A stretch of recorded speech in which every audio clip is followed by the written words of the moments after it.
decided I would use my new super kung fu powers to fight crime, so I became the best cop in the world. I became the powerful Nerdcast. Hello, my friends. We are back. I am Corey, and joined with me is Christian. Hello, internets. We are back. So we did not do a podcast last week. I want to just jump into that. But what we did do is we interviewed Doug Walker and John, what's his name from Honest Trailers? John Bailey. Mm-hmm. Super awesome guys. We had media passes at Momocon 2015. And we got some access to some cool dudes. Mm-hmm. John Bailey was not planned at all. The funniest thing about John Bailey, and what was obviously, I think, the biggest surprise for me at Momocon, because coolest thing about being a part of media and going to these conventions, one, we get to get in for free. That's just cool. We get to hang out with the fans, but we also have these things called media mixers, where we get to meet with the other people who make videos and have websites and stuff, and just there to cover the convention. It allows us to meet them, swap cards, have a good time. We were just hanging out at this table with these nice people. Yep. Guy just walks up. He's like, "Hey, nice to meet you. My name's John." I'm like, "Hey, I'm Corey." And I do a double take. He hands me his card, and I'm like, "Wait a minute." And then I look at his shirt, and he's wearing a shirt that says Honest Trailers. I'm just like, "You're the Honest Trailers guy." And he's like, "Yes, that's right." He starts he gets right into it. He is so enthused about what he does. And that was so fun about interviewing him, because he was a natural at that. Yeah, you know, I guess I didn't break it down for you, but a lot of the people were telling me, "Hey, this guy's the big guy in the room right now." Mm-hmm. And then I was he had a little I think VIP sticker. Yeah. That girl who was Phoenix, she told me about him, so I asked him to come over and surprise you, and it totally blew your mind because you shocked. Knew who he was right away. Now, I'm sitting there just drinking beer and stuffing my face with food. Holy shit, Honest Trailers, man! It was fun, and he sat down and did an interview with us right off. We just shot some questions at him, and he answered them. He loved it, and he was just a great sport. And then Doug Walker and his brother, Rob, that was great. Mm-hmm. We caught them at the end of one of their panels and just asked them when they were doing their media tour. And he said, "Oh, we're doing it later in the day." So then we set up that. And I'm not trying to talk highly of ourselves, but we pretty much ran that interview. There was a few other dudes there, but we pretty much ran that shit. Yeah, we got the whole thing set up, and a few people just joined us. Had a few questions of their own as well. Yes. But it was really cool just to, because this is the second time that we've actually met Doug. And a lot of people were, shocked. They're like, "How did you meet the Nostalgia Critic?" Nostalgia Critic Doug Walker is such a cool, down-to-earth guy. His character that he plays, Nostalgia Critic, does not reflect who the real Doug is whatsoever. Literally, the first time I met Doug last year at Momocon, I was a little starstruck. I could not talk to the guy. Couldn't handle it. This year, I was like, I'm not going to let that happen. I'm going to talk to him like a normal guy. And he was really easy to talk to. And he's really good at talking to people that aren't comfortable talking to him because he's Doug Walker. Yeah. That's one of the best things about him. He really, he'll... If you mess up, I remember at some of the panels, some of these people were so nervous and they'd ask a question that was worded a little wrong. But instead of make fun of them, he would just riff off the question they were trying to ask. He's really good at not turning the audience against that person. He's really good at crowd work too.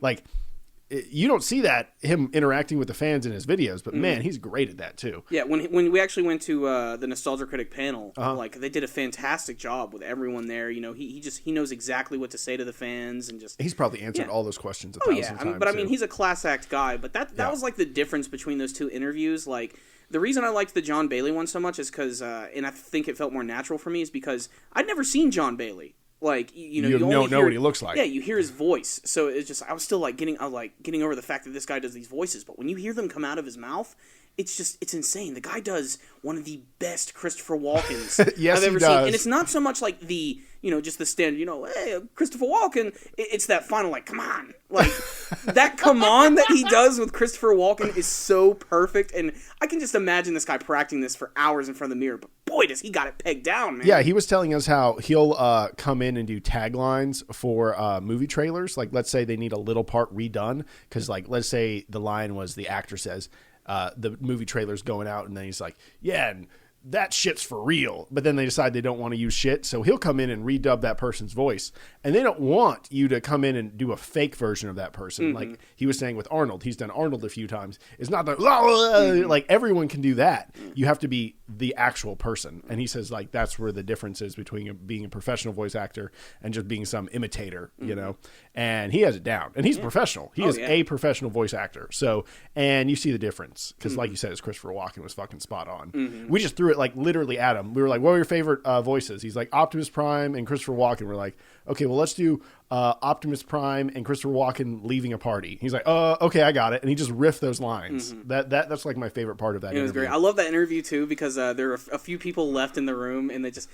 we couldn't keep ourselves from laughing. Oh yeah, you can hear us in the back. Yeah, there's a few parts in that video where we do just end up cracking up. Really just a really great guy, class act. He was really, really fun. And we met so many other people. I got to meet one of the key writers from one of my favorite cartoons as a kid, Gargoyles. I thought that was really awesome. I was just like, God, this is such an amazing convention. They just released a death battle of Beast versus the head gargoyle from Gargoyles. Really? Yeah, wait, when you say Beast, do you mean X-Men Beast or Beast from Beauty and the Beast? I mean X-Men Beast. X-Men Beast. Okay, so Blue Beast versus Goliath. Goliath would destroy him. Spoiler alert. Yeah, no way Goliath wouldn't just... Goliath was voiced by Keith David. Oh, really? Yeah, I don't know who that is. I'm trying to see. He did the voice of the Arbiter, I believe, from Halo. Okay. And he used to do the Army commercials, but he's been in a lot of other movies. Like he was in John Carpenter's version of The Thing from the 1980s with Kurt Russell. Yep. And he's just got such a good, commanding voice for that character. Very good military voice. I think I remember those Army commercials that he used to do. And but overall, we had an awesome time at Momocon. Yeah, it was great. And also, but Momocon did get a lot of negative press. Yeah. I kind of want to address that, We're not going to be the authorities on this. Because we didn't experience it. Exactly. There was this one famous cosplayer, and by famous I mean she's kind of like a C-list internet celebrity. Let's just be honest. She's a hot chick that likes dressing up for attention. Yeah. And she's gotten good at it. Yeah, really good. I've looked at, it's funny because a lot of the controversy behind this girl, I believe her name is Luna Laney, is the fact that her costume didn't meet the regulations of Momocon. Because she was showing off way too much skin. Let's just say, conventions have different standards. Some of them are family friendly, and some of them are whatever you want, as long as you're not breaking the law. Yeah. This was family friendly. This is a family friendly one. Dragon Con is literally like, as long as you cover up your nipples, you're good. It's good. But, being family friendly, she was breaking the rules. She's pretty much wearing a shirt that ended like right here. She looked like some sort of like super cop. With boobs. With like barely anything. Like seriously, like that's when I see her cosplay, it's like the only thing my eyes are drawn to, and it's impossible not to because there's so much emphasis on them being pushed up in your face. Now, a lot of the controversy behind Luna is that she went to the convention.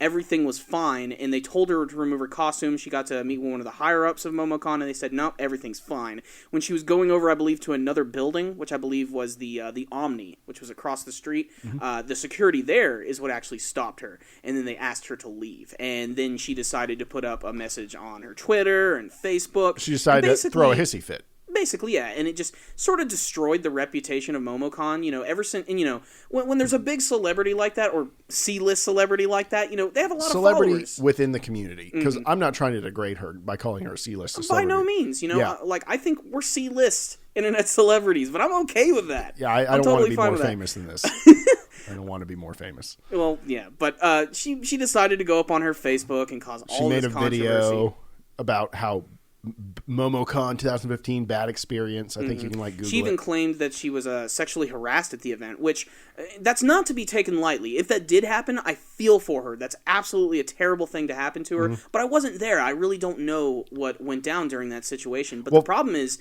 now, her followers, which apparently there's a lot of them, and that stuff spreads fast. They're already just ban Momocon. We're done with Momocon. It's a terrible sexist event, and from my experience there, it wasn't that at all. So it was nothing but friendly people. You're saying no one touched your ass, Corey? Not at the convention. But here's the thing. Like you said, did you just fucking wink? The thing is, I don't take it lightly either, the idea of someone sexually harassing someone at those cons. But first of all, I think that those people that do that are, first of all, trash. But second of all, if you're going to a family-friendly con, it's not she's dressing that way, so she's asking for it. But I mean, you really got to try to mimic your environment a little bit. And if you're the sexiest, biggest boob bitch in the room, you're going to get the most male attention. And male attention comes in a lot of different forms. And you're going to get a lot of male attention at an anime convention. You know what I'm saying? A lot of these, I'd say 70% of the males in that building probably haven't even seen a female figure before. So seeing her walk in must have really just set off their radars. Yeah, and they don't know how to handle themselves, maybe, you know, and who knows? I just feel like, you know, shame on her for doing so much negative publicity for Momocon. Like, I think she could have handled that in a much better way. But again, if something really did bad happen to her, I'm really sorry it did. You know, yeah, absolutely. It's such a great event, especially for the city of Atlanta. It's slowly becoming one of the biggest conventions. It's my second favorite, Dragon Con, Momocon, and then AWA. And I never expected that. I always figured AWA, Anime Week in Atlanta, was always going to be like my favorite. But, you know, Dragon Con, nothing touches Dragon Con. I think the only thing that gets close to it's like San Francisco's, what is that, Comic-Con? Comic-Con, which I've never even been to yet, but a lot of people say that's like just standing in line a lot. That's what I've heard. I've heard Dragon Con's actually better because it's not as crowded. And so, but man, if you're literally going to go as Big Boob Pikachu to these things, like what message are you sending out? And like, I mean, what do you want people to think? You know, I mean, clearly, if you're going to dress as a Pikachu wearing a top and a skirt, and that's all, it's like you want people to think you're sexy. You want them to ogle you a little bit. That's the whole point of that. Because I've seen amazing cosplays that are done by females and show off the female form, but aren't sexual necessarily. So, you know, she's choosing to go that route in a lot of ways. And then when she gets the attention, I don't know what I'm saying.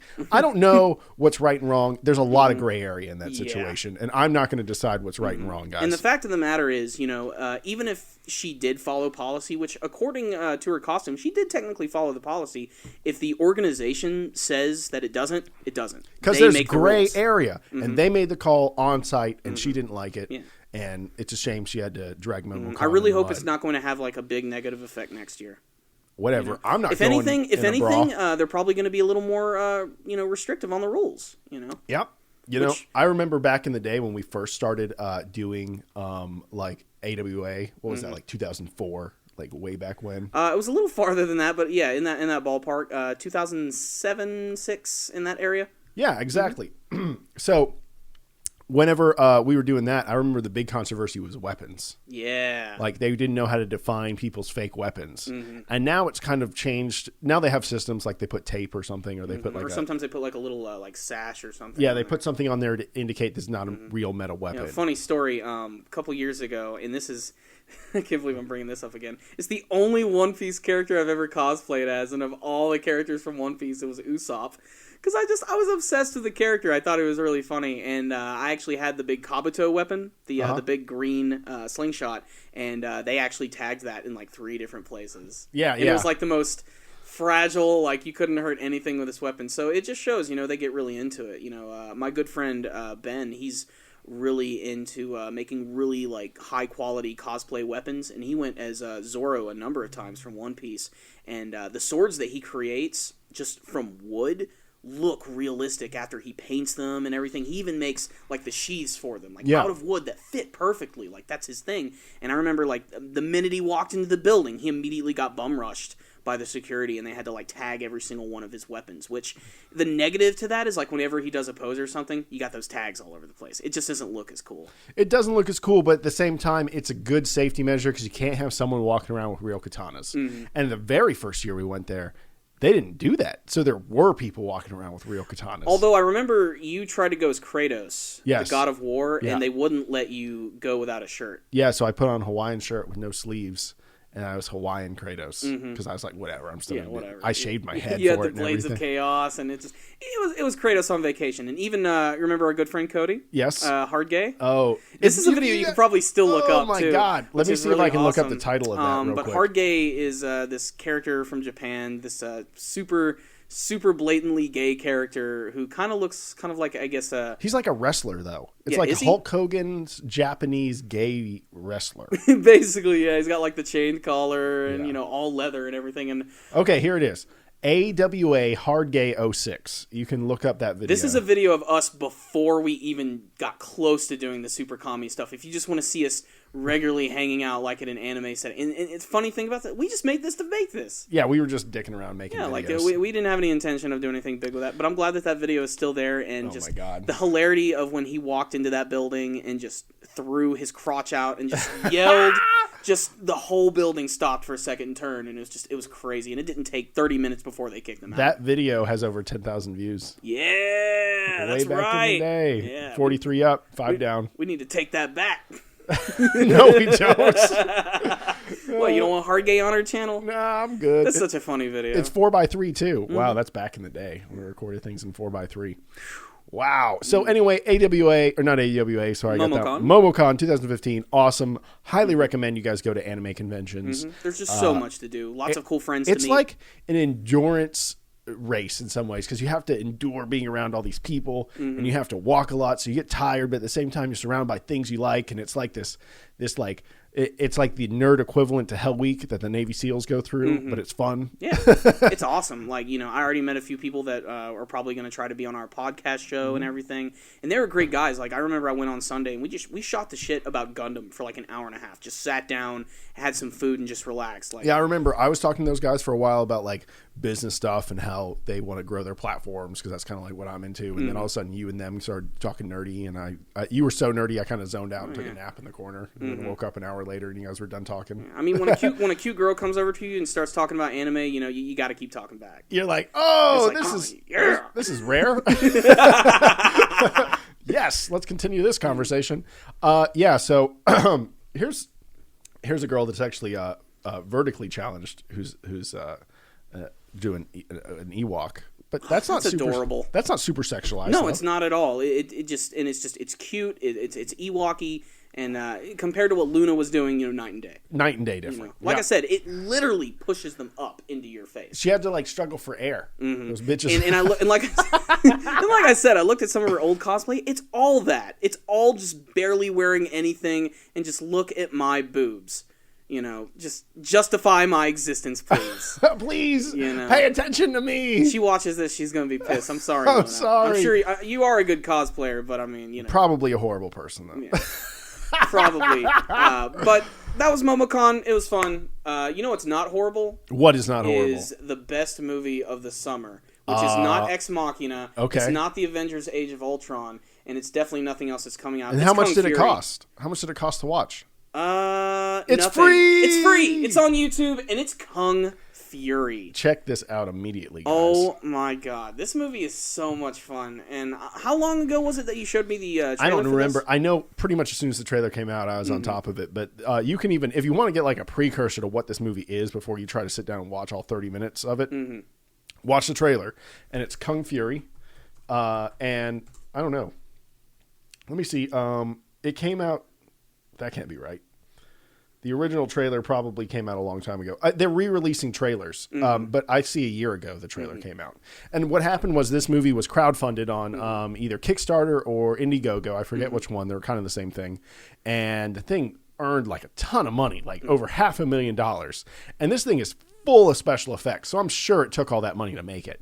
And they even got David Hasselhoff to make the music video for it. The trailer's amazing, and literally something action-oriented happens in that movie every like 3 minutes. And the funny thing is, it's not only funny, but there are also moments where I was like, okay, that is kind of badass. Yeah, it's so good. But it's an extreme tongue-in-cheek parody of 1980s movies. I like to say it's more 80s than even an 80s movie is.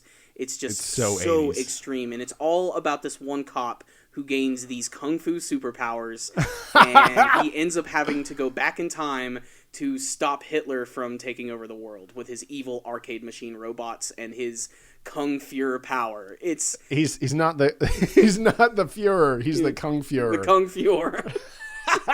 The whole movie's fantastic, and it's not just the emulation of like 80s style. It's just like the soundtrack. The soundtrack. Oh my god! The soundtrack is so good. Yeah, it's really good. You know, it's one of the few times like as soon as I like finished watching it, I looked it up and I like listened to the whole thing. The soundtrack is longer than the movie, dude. It's like 46 minutes long. Wow. It beats it out by about 15 minutes, and the thing I love most about it, the soundtrack, is it's distinctive. It gets stuck in your head, and it's the type of thing you'll remember.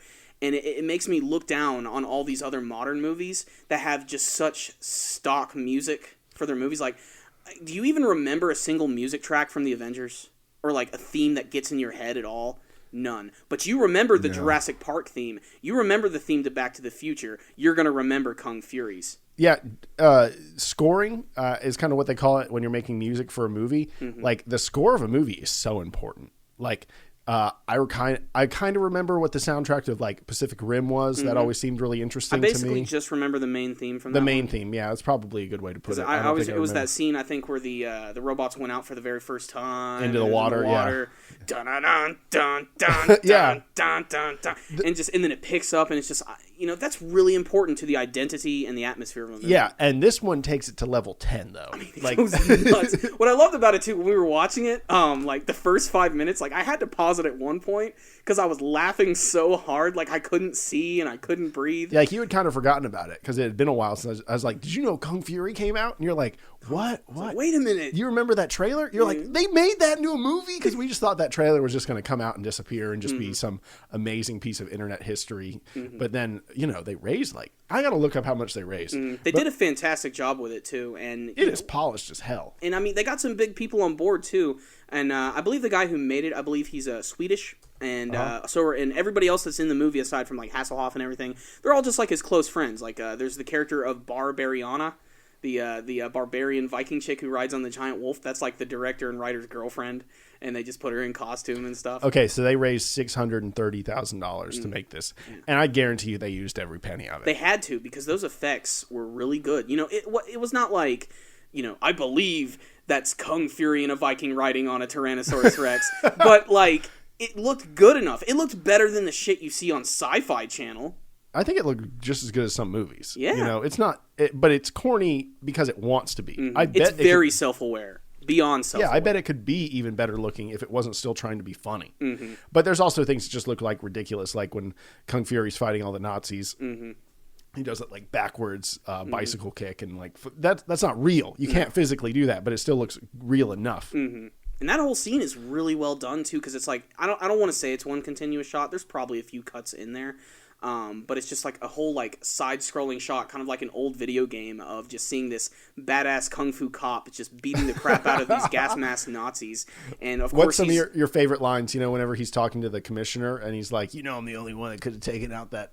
That arcade machine. I love that one. I love all the puns that he makes because they're so stupid. Like, there's a scene where he's fighting against the Nazis and he rips his head off and his spine. And he's like, something about, you don't need your spine, it's holding your back. Yeah. Just oh, that's so good. There's a scene where these two Nazis are arguing about their mustaches and which one is the right one. And then suddenly Kung Fury's right next to them with a big tank that he picks up and just slams down on top of him. And he's all like, "Thank you." Or the knock knock. Who's there? Knuckles. And then he punches him. It's so clever and ridiculous. The costumes are great. My favorite sequences, though, are the most subtle, which are all just the random shots of the city at night. It gives off that huge Miami Vice vibe. It has the what was that GTA game that took place? In Vice City? It has a very Vice City sort of feel, But that was again in the 80s, so that makes sense. Yeah, but those palm trees, and the fluorescent buildings behind boats going across the water. Just something about that really was funny to me, and I couldn't put my finger on it. That opening 5 minutes, I had to pause the video. It was that funny. Not to the part that made me pause was when they introduced the character of Triceratops, because I was like, wait a minute. There's a character in this movie who's half human, half Triceratops, and his name is Triceracop, and he's barely in the movie at all. He's the new partner of Kung Fury. But he works alone. Yeah, he works. It kind of plays on that whole the hardened cop who doesn't want a partner thing, but they don't really bring that up until the very end of the movie, where you have Kung Fury who's fighting against the Kung Fuhrer and his giant army of Nazis, and then suddenly they're joined by Vikings, a Tyrannosaurus Rex, his buddy Hackerman, who transforms into a robot, and then of course you have Thor of Asgard, who, if you thought Thor from the Avengers was awesome, this guy's freaking great. It's just this giant jacked dude who what I think I love most about it is because they're we just want you to constantly flex the entire time. His pecs are constantly moving. And he's always just constantly kissing his biceps and stuff. It's really funny. Just so ridiculous. It's hard to watch, but in a good way. It is. It's weird because I watched it with you and I was done. I'm like, all right, that was pretty good. I really liked it. I got some great laughs out of it. I'll probably never watch it again. Last night I got home from work, got on the computer. I was like, I want to look at a clip real quick. Watch the whole thing again. And I didn't even intend to. It was just And then I just sat back and just kept watching the whole thing again. It's just clever as shit. So polished. Mm-hmm. It's really good. Mm-hmm. I highly recommend it. I think Corey does too. Go watch Kung Fury. If I can purchase the soundtrack, I'll buy it. Yeah, like I put want that shit bad. on iTunes. Mm-hmm. I'll buy it. I mean, they did put it up on YouTube, so that's like the next best thing. But yeah, I'd totally download it or buy it. Just, it's so good. It is good. I love it. And what I loved about it, too, is as soon as it was done, the first thing I did was I looked up some like synth 80s, like just instrumentals only. 90% of the videos, top 10 comments, all about Kung Fury. That movie has reinvigorated the love of 80s synth pop in just the instrumental music, and I think that's great because it's cheesy. It's really cheesy, but because I grew up in that era and I was sort of used to it, like, I really like it. I can't explain it, and it's really weird when I tell people, like, I like that type of music because, like, this is so crappy, but I love it. And everyone makes fun of the 80s for the music in a lot of ways. But, I mean, if it were up to me, I would have been born in 1970, so that way I could have experienced 10 through 20 all the way through the 80s. I think that would have been so nice. Yeah, but with no internet and shit, fuck that. Fuck the internet. I don't need the internet. I got the freaking 80s, man. No, you need the internet. All you need. No, it's so amazing. No. So check out Kung Fury. You can just literally go to YouTube, type it in, it'll be the first thing that pops up. So one of the other badass things that came out this week was this episode, the latest episode of Game of Thrones. Yes. Oh, dude. Oh my God. What is the joke of Game of Thrones? It is that there's never actually any zombies or dragons. And they talk about them a lot. And it's like practically a show that's supposed to be about zombies, the White Walkers and the Whites and then the dragon, but then there's never any. But at the end of the last season, or not in the last season, the end of the last episode, I think there's 2 episodes left. It was pretty much Jon Snow versus the White Walkers and the Wildlings. You know, Jon Snow went and teamed up with the Wildlings, and then they fight the White Walkers. And the biggest revelation is that it looks like Jon Snow's sword is actually Valyrian steel, which seems to be... What's the name of his sword? Isn't it Longclaw? Longclaw or something like that. It has like a specific name. I have to look up who gave it to him. I think it was his dad that gave it to him. And obviously Jon Snow's like a very good fighter because he had the Stark family taught him how to fight and everything. Man, there's so many characters in that show. Like even trying to talk about Game of Thrones is like daunting in some ways because like, and then it's like a lot like Lord of the Rings. You can talk about what we're seeing now, but then you can go back like up to 3 generations because there's history in other books that explains how the families came to power and Game of Thrones is like its own little thing. You know, I can't even get into it in that way. But you saw the final battle. What did you think of it? Oh, I loved it. It was they clearly poured so much of their budget into that final scene. It literally looked like a big budget Hollywood movie, especially the scene where all the zombies came crashing through into the wall and then jumping over and just destroying everyone. Just so unapologetically violent and so crazy. And it's so disturbing. You know, the White Walkers themselves, I think, are probably even more exciting than any of the dragons that I've seen in the show, but that's because they're necromancers. Like, their whole thing is that they kill people, and then they immediately bring them back to the life, and then bring them into their army. And that was, I think, to me, the most effective scene of the episode, aside from just the ridiculous action, was that final shot where Jon is on the boat, and they're slowly going away, and then I think he's called the Night's King, or the Night King? The Night King, I think. Yeah, he comes up, and then he just raises his arms, and then everybody that they just murdered just comes back to life as zombies and just stares directly at them. As there's no dialogue, it's all quiet, it's so atmospheric and ominous. I loved it. That might be my favorite scene from all of Game of Thrones. He's called the Night's King. Yeah, yes. So awesome. And there was he doesn't even have any lines. No, I don't think any Walker has ever spoken. No, I don't think. No, they even shriek. I don't even think they shriek or anything. Do it. Like that one guy who came in and fought against Snow, and then he was defeated by him. That scene was also really good. Just the shocking moment, like when he swings that and then he just stops it, boom, and they're both like, "Oh crap!" And he just deflects it back and boom, shatters him into ice. Yep. That's just so crazy. That also shows they are going to be able to at least stand something of a chance against them. Well, in the past they beat them before. That's why they built the wall, because they had a battle with them. They beat them back, and then they built the wall. The Wildlings say it was because of them, but I think it was actually because of the White Walkers and the Whites. And that's what they call the zombies, Whites. And like you said, I think you said this to me once we were talking about this before we started recording.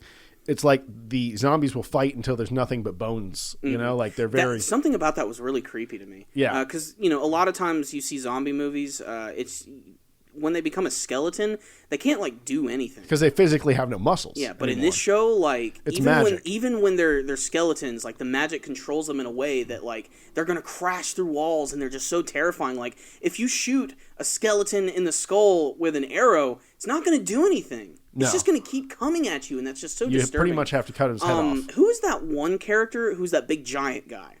I don't know. He's just a giant. He's one of the giants. Okay, like, because, I haven't caught up entirely with Game of Thrones, but I don't mind spoilers.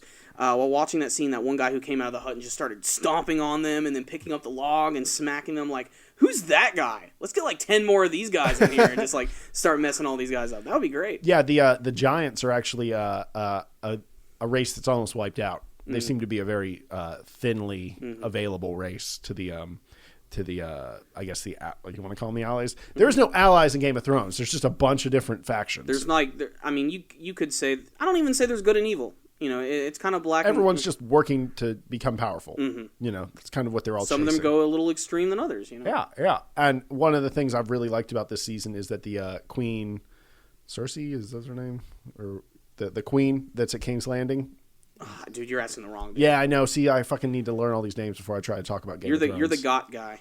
Yeah, I love watching it. I can't learn everyone's name. This shit's deep. There's so many characters in there. But yeah, you haven't really seen how the queen there helped this religious faction come into power, and then they kind of turned on her because she fucking her brother and doing all this dark shit. Oh yeah.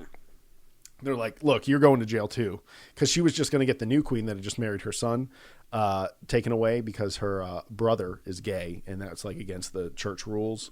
And anyway, it kind of shows you that even back in the day, they had to watch out for religion taking over. Back in the day with dragons and zombies. Well, and it's like medieval times. It's kind of, back in the day-ish. But yeah, Game of Thrones is awesome. If you haven't seen the last 2 episodes coming up, you probably won't know what the fuck is going on, but I highly recommend you watch the last 2 episodes. I mean, that'll get you into the show, if anything. Yeah, it'll make you want to rewatch all, like, what season are we on, 5? I don't know. Yeah, me either. Wow. There's just a ton of them. Mm-hmm. But yeah, so Game of Thrones, awesome. Awesome indeed. All right, sir, let's go ahead and talk about this week's manga chapters, Woo! Which for a lot of people were not that exciting. Let's go ahead and talk about One Piece, because this was a chapter which, we reviewed it and we liked it.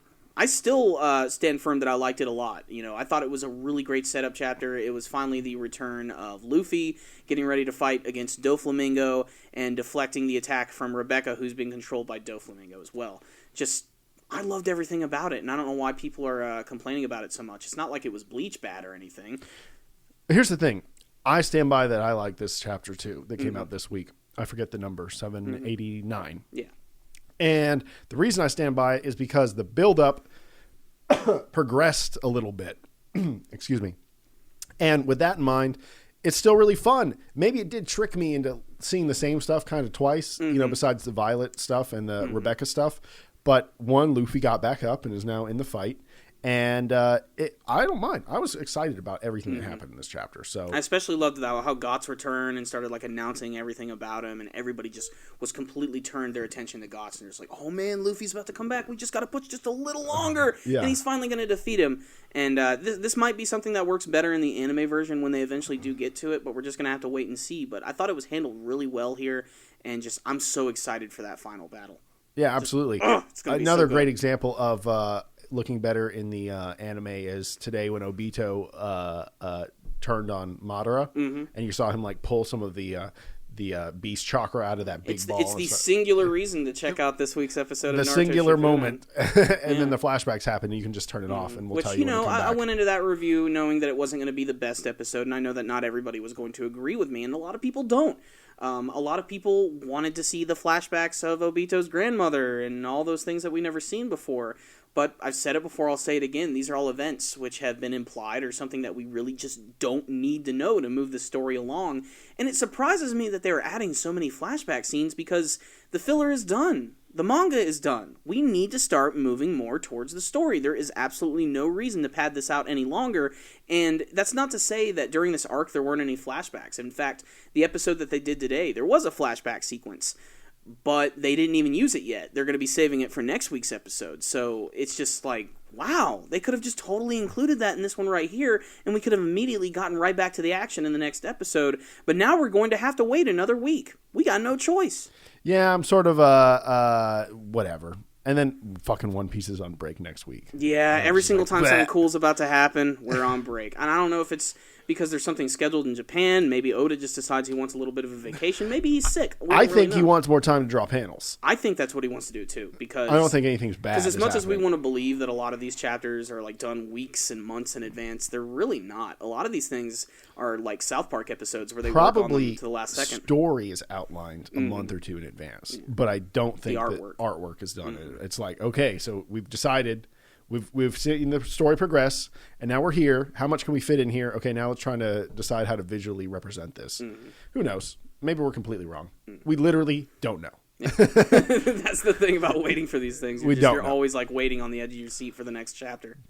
I don't know, Oda. He hasn't returned our emails. No. You know, fucking guy won't. And the ones he does return, we can't understand them. They're in Japanese. I mean, seriously. Do you think that the final panel of One Piece this week, they had that one line, which might have been a mistranslation, which is the last Kong. It might be referring to the last Kong punch that Luffy's going to do. Do you think he only has one more technique left in him, or do you think they're going to, go rounds? You mean, does he have one more punch or kick to defeat Doflamingo? Like one more big attack, or do you think maybe a couple more chapters of just straight up good fighting, which is what I want to happen. Yeah, they need to go all out now. There's no more... Like, Doflamingo is a master of using people against each other. But I think that's not going to happen anymore because Luffy's just not going to let him get in the way of bothering, with other people now because he's going to be in Doflamingo's face. So I just think that they got to have just a knockdown brawl for at least 3 chapters, right? Something. To be satisfied, if he just goes pow man again and goes boom and just punches him and wins, I'll be a little disappointed. It depends on how it looks and like the effect and what it does. Like I'm still thinking Luffy's going to end up punching him like directly into the birdcage, and he's going to get tangled up in it somehow, and that'll like end up destroying both him and the birdcage at the same time. But I mean, who knows? For all we know, Luffy has another technique that we don't even know about, which I still think would be a nice surprise, and I'm kind of hoping Doflamingo does the same thing as well. Yeah, I'm sure Doflamingo has some more techniques, so I'm sure there's something going on there that and someone left a comment that I thought was kind of interesting last week. You know how they had Princess Mancherry who's flying around the kingdom and using her Teardy lions to heal everybody. Someone left this great comment saying, "But what about the Don Quixote family? Are they going to be healed by the Teardy lions?" No, but they were in that building and they all got stitched together. They're not out. Is that what happened? Yeah, don't you remember? I completely forgot about that. That's what Leo did, didn't he? Yeah, he did. Yeah, he used his weird stitchy power. Okay, so I guess that's not going to happen. He's like the '80s Naruto's character that had the stitch sword. There we go. Remember? Do you remember that guy? Yes. The one 7 swordsman of the mist we wanted to actually see do something. They could have done more with him too. They gave a few of those swordsmen their very own episodes. A few, not all of them. Which I do appreciate. Those fillers were good. I liked those fillers. I enjoyed watching all those, especially early on in the war. But the ones we just got done with and the stuff they included in this week's episode, no, thank you. I literally would sit next to you and watch those episodes and then be like, I'm not getting in that review. Yeah, like it wouldn't take 5 minutes and you're like, dude, I'm done. I got nothing good to say about that. Don't put me in front of a camera because I won't say anything good. I mean, it'd be better to not have them because it's just the unmotivation for an episode like that, can destroy the entire integrity of it. You do a review, rain or shine, because there would be times. My goal from the beginning was when I review Naruto Shippuden was every episode gets reviewed. Yeah. Filler, special. Everyone says you're like the only one that does that. Yeah, I know. It's crazy. I can't believe that's true. I mean, Sawyer. And I've seen some crappy episodes. I still think the crappiest filler I've seen was the Konohamaru episode, though, which was the one during the war where they go back to Konoha Village where everybody's off to war and all the moms are back in Konoha and Konohamaru as well. And he ends up fighting against sumo wrestlers, and it's awful. It's just terrible. That sounds horrible. That was the episode that was just like, all right, this is garbage. At least give me the ninja ostrich. Give me something. I'll take him. The ninja ostrich. Yeah, who's appeared in way too many episodes, which is just another problem with that. But speaking of Naruto, the armadillo's a dude. Yeah. That part in the anime is so ridiculous. They managed to take that scene and extend it for a whole episode somehow. Do they show the dong in the anime? Poorly drawn, yes. Yeah, that makes it okay if it's just a longer U with a shorter U. Yeah, basically. Funny thing, me and my friend Ben, we watch anime all the time. We have an anime night. And one of those nights we watch. If you guys want Corey's address to go join them, I'll give it to you. Just send me a message. Yeah, I'm Don't kidding. fucking know. But we have Dragon Ball Night, where we're rewatching currently all of the old Dragon Ball because we're anticipating Super Dragon Ball, which starts July 5th, by the way. Get excited for that. And like, one of the... you know that artwork they've showed us in the clips? Mm-hmm. No, they haven't. Yeah. No, I'm making a joke, Corey. They haven't showed us shit. I liked it. But the funny thing we've been noticing about watching early Dragon Ball, one, the tone of early Dragon Ball is completely different. And two, one of the biggest obsessions with the animators of Dragon Ball seems to be constantly showing off Goku, Oolong, and Krillin's Wang. Like, all the freaking time. And it got to a point like where we started to almost make a drinking game out of it, how ridiculous it was. And we call it the Bart Simpson dick, because if you remember that one scene from the Simpsons movie, where I still can't believe they did that, where they actually show Bart's Wang, and like you said, it's the big U, little U. Yeah. And they do it all the time in the original Dragon Ball, and there was a scene where it was like, all right, that tears it, that's enough of this. There was a scene in the very first arc of Dragon Ball where they summon Shenlong for the very first time, and Emperor Pilaf's about to make his wish, and Oolong and Puar are trying to stop them from making the wish, and they're both transformed into these bats. And basically, it's just like a bat body with like their head on it. And Puar's looks fine. Puar's covered with fur. You can't see anything. There's just this big shot front and center of Oolong and his stupid fucking Wang as he's like half transformed into a bat. And we're like, okay, that was unnecessary. Fine. The episode ends. Next episode begins, and they start to do a recap. But it's not like a typical recap where they just show the old episode again. They reanimate everything. And this is one of those episodes where things look a little better than typical. And they literally reanimate the scene from a different angle, still with the Oolong Wang in your face. And it's so annoying. It's so unnecessary. Half the scenes if Goku's naked, you better be prepared to see some Goku Wang, because it's going to be all up in your grill. Just... it's ridiculous. Yeah, I'll tell you what. Okay. Yeah, they didn't have a problem doing that in the 80s. They were just like, whatever. And I mean, and the more we watch it too, we're like, there's no way they'd be able to do this, like with modern Dragon Ball or anything. Even with the stuff that Roshi does, good God, is he freaking perverted and early. Because it's been like a good 2 years since I watched the entire original Dragon Ball. And, I like more the second half just because it's a little more action-oriented. But the first half, just, God, the things Roshi does, man. It's so awful. Like, he should have been arrested so many times just for all the fucked up shit that he does, all the stuff that he does with Bulma and everything. Bulma is no saint either. She's a freaking whore in the first arc. I don't care what anyone says. Oh, she's not a good person. It is hilarious. But we're currently watching the very first tournament. Goku and Roshi are actually about to fight. So that's one that I'm looking forward to seeing again. Then, of course, Red Ribbon Saga and beyond.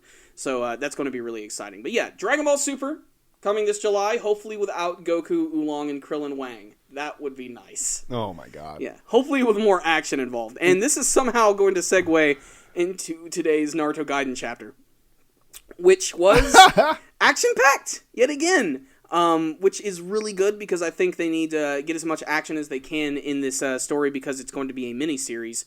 The more I read it, though, it's like, God, they could extend this into something much bigger if they really wanted to. But it seems like they're trying to get really right into the story right now, especially with the events that happened after this week's chapter. Because Naruto, Sasuke, and Sakura were fighting against Shin Uchiha, which has officially been confirmed that everybody within the brand new Akatsuki group, they're all named Shin Uchiha, apparently. That one guy who has the eyes all over his body, that's his name. He has his son, who he calls him his son, but I really don't think that's the case. It's probably like his experiment or like his... a clone or something like weird. that. My actual thought is that the weird little Jubi creature, all the other members of the Akatsuki, and this brand new Shin Uchiha character, like they're all like a collective consciousness with each other. Like they all sort of like share the same powers and eyes. And think of it as like Ultron. There's like multiple Ultrons all over the place, but they're all the same character. There just happens to be one who's kind of like the head, the brain of the group. Yes. And that's what I feel he is, mostly because he's got the eyes all over his body. But the biggest development from this week's chapter is that not only was he fought and defeated, but they made a quick escape, and they bring Sakura along with them. And we still don't know like if like Sakura's doing any of this like healing her and her son like willingly. Like it's so up in the air at the moment. But I think it's a really interesting development because it can go one of two ways. Sakura can either A, help out this Shin Uchiha guy and somehow maybe sway him to not be bad anymore. Yeah, like kind of power friendship him. Mm-hmm. Or B, she's just not going to do it at all and she's going to end up getting captured. And I think that's really lame for a character like Sakura to get captured because it just... I don't know. She's badass. She's like one of the 3 original group members. So I was hoping for a little more. She's like the new Sanin, the new group of the 3 Sanin. Exactly. You know, so. But still, the action in this week's chapter was great, especially from Sasuke. I thought he was really awesome with his fireball techniques and using his Rinnegan eyes again. First time that we've seen it in Naruto Gaiden. And again, it shows that Sasuke doesn't get dull in his fighting. Mm-hmm. And Except for Naruto. Mm-hmm. That's what I was getting at. Naruto is now a leader and has a cushy desk job and is lucky to have Wolverine powers and shit. So because he pretty much got impaled in this week's chapter by a sword, but he just sort of walks that shit off. He's like, whatever. Thank God Kurama's there. Yeah, so it's all good. Mm-hmm. What movies are you looking forward to next week, Corey? Oh my God, you're asking that? Yeah. What movie is coming out next week? Jurassic World. Jurassic World is coming out. Yeah, yes. I'm looking forward to that movie. I can't wait to see it. I'm very excited too. Mm-hmm. Another movie I'm going to see is Aloha because my girlfriend wants me to see it. Fucking a chick flick with Bradley Cooper. Yeah. You know, she made me promise. Yeah. You want to know the ending of the movie? I haven't seen it. I can predict. I bet the girl that he's working with is the girl he ends up with, and he gets over the girl that he used to like, and that's the way it works. It sounds like Forgetting Sarah Marshall, and that also took place in Hawaii. It sounds like every chick flick. Pretty much. Some dude comes with some baggage. I'm surprised they even went through, Bradley Cooper's a pretty big actor. He's been in some amazing movies. I was like, why is he fucking... Have you seen Silver Lining Playbook? That's a good movie. No, I haven't. That's a really good movie. And he's a better actor than chick flick movies. So I was like, come on, man. Like, they made that shit... Jamie Lannister, the guy that plays Jamie Lannister in Game of Thrones, he did a chick flick movie, and it wasn't very good. But I understood why he did it, because he's not very well known in a lot of ways. So it's like, okay, he's a good-looking dude. He does a chick flick movie, cashes in on being a good-looking guy that has some fame right now. But Bradley Cooper doesn't need to do that. That guy's like Brad Pitt level now. Yeah. He's like super big. But, everyone has their price. Mm-hmm. And they're like, you want to hang out in Hawaii for 3 months and get paid a couple $1 million? Maybe they wanted to, get a little extra money, get a brand new car or something. Oh, my God. How much money do you think that guy has? He probably literally has over $200 million. Yeah. You know what? How much money is Bradley Cooper worth? Oh, God. Here we go. Money bags Bradley Cooper. I hope they actually pay them with big sacks of money with a big money sign on the front. Have you ever wanted to be paid that way? Like, never? It doesn't do anything for me. I just think it's hilarious. You see it in cartoons all the time. Just a big sack of money. I just want that in my fucking... Oh, I love it. Aloha with Emma, and not just Emma Stone and Bradley Cooper. No, he's actually not worth as much as I thought. He's only worth $60 million. Oh, darn. Only $60 million. That's a fucking fuck ton, but it's not like, who do you think is worth more than that? Like modern actors, in a lot of movies right now? Tom Cruise. Okay, let's look at what Tom Cruise. Especially with the new Mission Impossible coming out, which I just saw the trailer for that today. I completely forgot about that coming out. A lot of... Whoa. Probably pretty crazy, huh? About $450 million. $450 million. What about Tom Hanks? That's a disturbing amount of money. Tom Hanks. Tom Hanks, Colin Hanks. $350. $350? Yeah. That's still pretty good. Tom Hanks is a class act actor, and considering that they both kind of been around since the same era, I think they both came out of the 80s. What's the difference between $450 million and $350 million? An outstanding $100 million. Yeah, but what can you not have? It's true. Like, even with the whole, Bradley Cooper having a $60 million, that's such a disturbing amount of money. You pretty much could just stop working. Yeah, I would. Take most of it and invest it, or put it in a bank account so you get like if you had $50 million and you put it in a bank account that earned you interest, you'd make about $15,000 a day. Yeah. So as long as you never spent more than $15,000 a day, you'd never run out of your original money that you had in the bank. And how in the hell are you going to spend that much unless you're just spending your money like an idiot? You know? I mean, it's not going to work that way. Everyone, if you're out there, I'm okay with having $50 million. Yeah. So I just want to put that out there. I would take what I would do is if I won $50 million, I would take I'd say 40 million of it, put it away, and use the 10 and just go crazy. And then just go crazy? Just go nuts. But see, you don't need to take the 10 because you can just live off I don't even need the 10. I'll take 5. Yeah, but that's even the thing. You don't need the $5 million. You just need to wait 3 months and you'll have $50,000 off interest. And then you can do whatever you want with that. And you don't even need to touch your original money. It's crazy. If I had that money, I would just do Super Kami the rest of my life. I would never do anything else. I would just talk about anime and the stuff I like, and invest in like more studio equipment and stuff, and try to make this like just a big production podcast show. Make this a baller thing that we could just groove on and have fun with every week, and just never have to worry about shit. I'd let my parents retire with a little more money. I'd give some to my family. Some of my select friends. Yeah, I'd probably like pay off my parents' house and shit just to be nice and stuff like that. But I wouldn't drive a crazy car. Do you know Ferraris fucking break down all the time? They're not reliable cars. And it's not They're like you can cars. just pull your Ferrari into like the local car dealer to get and fixed. just like, oh yeah, I know how to handle that shit. No, one, the minute they see that car, the first thing they're going to do is their labor's about to go up. They're going to jack you up like crazy. I just would want a really nice fucking, I don't know, like a really nice brand new like Honda Accord or a fucking maybe a Cadillac or some crazy shit. I mean, I want a neon green Mustang with a black stripe down the middle. That's what you want? Yeah. That doesn't say, look at me. That's the same thing as that chick that got kicked out of AWA with the big old titties. But Mustangs aren't that crazy. I'm not, Yeah, I guess you're right. I don't want like a Corvette or anything. I'm just saying it says look at me. Yeah. That's all. It's just. But like, I mean, I've always wanted like just a I'm just cosplaying. I don't know why everyone has to look at me all sexualized. Sorry. It's a boobus. The boobs. Yeah, that's man. right. Oh, we had the time. We should totally put in the boobs clip right here. Yeah, we might. Boobs. Anyway, before we get to awkward Imgur, I just want to give you totally one more thing today, which is just something that's kind of funny. I think Japan has made a bad move here because they've just decided to make Godzilla a Japanese citizen. Okay. After 61 years, Godzilla has his papers, and he is a Japanese citizen, and there's just a very funny picture of a very small, tiny Godzilla being sashed right here, and just, they're dooming themselves, man. They're keeping him within the country now. He's going to destroy everything. But this is clearly all a promotion for all the new Godzilla stuff, which is getting ready to come out. There's going to be a Japanese Godzilla movie, and there's going to be an American Godzilla movie coming out in a couple of years after Gareth Edwards finishes up with his whole brand new Star Wars spin-off movie, which is going to be awesome. And just speaking of Star Wars, there's still so much information coming about that. Andy Serkis' character, they just revealed who he is. But they haven't shown what he's going to be. He's going to be this character by the name, and this is a weird name, but then again, it's Star Wars. They get away with this shit. His name is Snoke. Snoke. Snoke. And he's going to be a CG character of some kind because that's what Andy Serkis does. I saw a behind-the-scenes picture of him covered in all the dots and stuff. He's sitting on this throne looking all badass and everything. Maybe he's like a Boba Fett type character. It's possible. He could be a bounty hunter. He's clearly going to be someone... No, not Boba Fett. I mean, who's the guy that's sitting on the throne that had... I know I should know his name. I'm sorry. The guy that sent... You mean Emperor Palpatine? No. I'm talking about the guy that sentenced the guy to go to Carbonite. Why am I forgetting everyone's name? Not Boba Fett. Darth Vader? No. I mean, the people who put Han Solo in Carbonite was Darth Vader and Boba Fett. Who's the one that put the bitch in the costume? In the bikini. You mean Jabba the Hutt? Yes, a Jabba the Hutt character. Okay, maybe he could be that. For all we know, he's a Hutt. Yeah, he doesn't have to be a Hutt. Yeah. He could just be...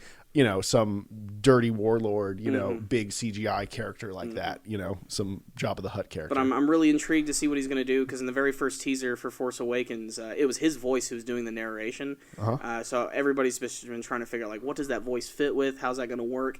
Hopefully they don't ever reveal what his character will look like until the movie is officially out. I still want there to be a little more mystery behind this. But again, just more amazing Star Wars movie news. It's going to be a great year for that movie. Okay.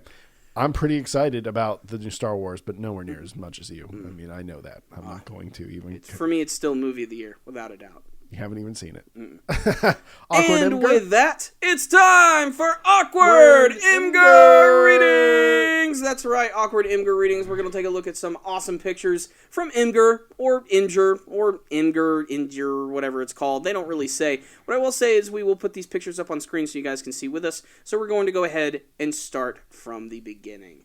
So our first picture today are these two girls sitting on the beach, and the text reads, "This bitch boyfriend ain't even unlocked yet." You got it? Not really, no. Because when you're trying to pick an item in a video game, it'll be blacked out when you can't get it yet. Okay, that's pretty clever. I kind of thought that at first, like when you have the character select screen, Yeah, and but you you only can't- have a few characters, but the characters aren't unlocked. They have a black silhouette. Yeah. This dude, you can't even see him whatsoever. So he ain't even unlocked Not yet. properly exposed. Yeah. Okay.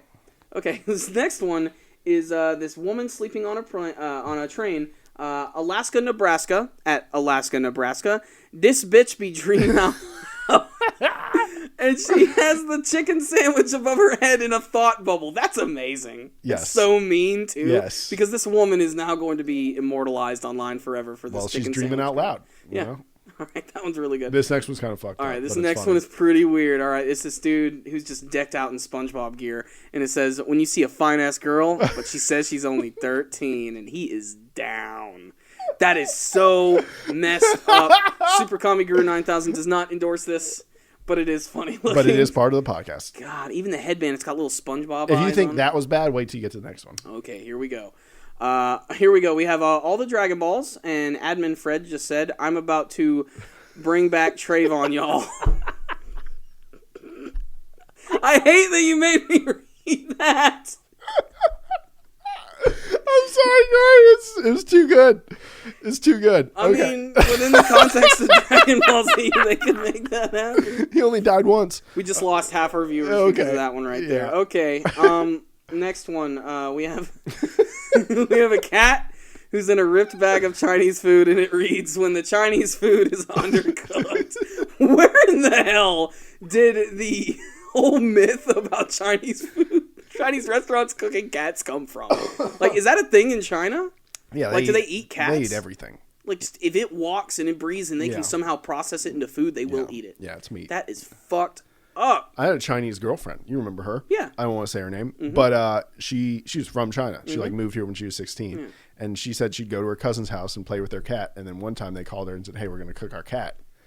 And she's like, and they're like, "Do you want to come over and eat it with us?" And she's like, "No, I played with that cat. I don't want to fucking eat your cat." Oh my god. And they said it was good. That's fucked up. It always reminds me of this one joke that they use a lot in Robot Chicken. It's a recurring joke. Whenever they mention like a famous character or a famous toy that disappeared, they always show them walking in this back alley completely drunk, and then this door opens and a guy from a Chinese restaurant grabs them and then pulls them in. Oh my god. Every single time. So yeah, there we go. Don't eat kitties. Okay, next one. It looks like Goku and Gohan doing their father-son Kamehameha. And it reads, when your dad is on your side at the parent-teacher conference. Bah! Yeah, that is pretty awesome. Yeah. I can honestly say I barely ever remember parent-teacher conferences back in the day. I don't even think we had them. I did. You know, I think they had like the big assembly where all the parents come. No, we had but I never had like individual a one-on-one like thing. Me, my mom, my teacher. You never had that? Nah. I had that all the time. Okay. All right, next one, which is going to, oh my god, the guys from, oh my god, it's Wayne Brady! All right, it's the guys from Who's Line, and let's see, I don't need any context. And I think that's true. They look like Cuban Pete from The Mask. Yes. Because I'm Cuban Pete, I do the rumba beat. Chicky boom. All right, here we go. Shit almost got real. Spent 30 minutes looking through the trash for this packet to prove to my girl the corner wasn't from a condom wrapper. That's true, man. The little, like, seasoning packets. Yeah. They do kind of look like a condom package, especially when you rip off that corner. That's funny as shit. Yep. Man, I feel bad for that guy. He's dating the wrong girl. I mean, I feel bad for him for a number of reasons. One, he's dating the wrong girl, and two, he's having to dig through the trash to find a fucking seasoning packet For ramen. for ramen noodles. This guy's life is not that great. Here we go. We got this next one. We have what appears to be Lego, Darth Vader, and Stormtrooper. And it says, "Try and get on my dark side." Is that Vader taking a selfie? He's got a selfie stick. He's got a selfie stick lightsaber. That's lame. I hate. Every time I say selfie, I die a little inside. Okay. And I knew it really like jumped the shark when I heard my dad say it for the first time. You were like, no. Yeah, both him and my mom. I was talking to my motherfucker. He's like, my mom's like, "Yeah, me and your dad just took a selfie together." It's just like, oh my god. So yeah, that's when I'm done with it. Okay, so the next one is Kung Fury related, which I love. Yes. Which is the character of Hackerman. When resetting the router fixes the problem. Hackerman. That's right. I love Hackerman. That's one of my favorite things about that movie. Whenever they introduce the characters, they do the title card thing. Yeah, and they all have like a distinct style and music that they play. Like he's got like that sort of like 80s, techno-y gold, shiny. I don't know what the hell. It's not gold. It's silvery. It's awesome. What do you think is the next one, Corey? All right, next one. Here we go. Okay, singing. We have two Wii Wheels in the car. We will rock you. Wonderful. Wii Wheels. I've never used them anymore. I used them for a whole 5 minutes when I played Mario Kart Wii back in the day. Okay, so this next one, it reads from top to bottom. Top to bottom on the next one. Here we go. Okay. Let's see. Troll level master. Troll level master with some fruits and donuts. You must choose. You have chosen poorly. Oh, man, that's fucked up, man. They put all those healthy snacks in the donut box? Yeah. Jeez. It really, I would have gone for the fruit bowl after seeing all that shit. Yep. Ugh, nasty. and that's the guy from Indiana Jones and the Last Crusade, I think. Yeah, the guy that's in the room with all the... Like, choose the Holy Grail. Yeah. Okay, we have Piccolo who looks really freaking freaked out. He's about to be blasted. When it's dark and you turn on your phone and the brightness is on max. Yeah. You ever get blinded? That's what happens to me every night, like before I go to bed. Like I have a ritual. Yeah. As soon as I get in bed, lights are all off, and then I turn on my phone always. And I never think about it. So yeah, that's totally true. That happens to me on like a daily basis.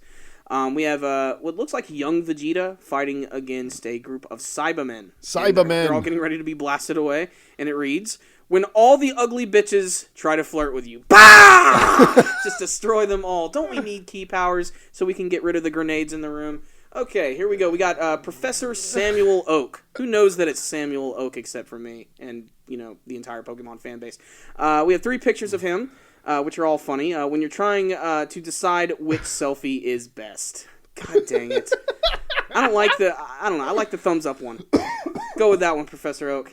You rock, sir. All right, here we go. We have Frieza in his 3rd form, and it reads, when you're halfway soft, and she says, "Wow, it's so big," and then it reads, "You fool, this isn't even my final form."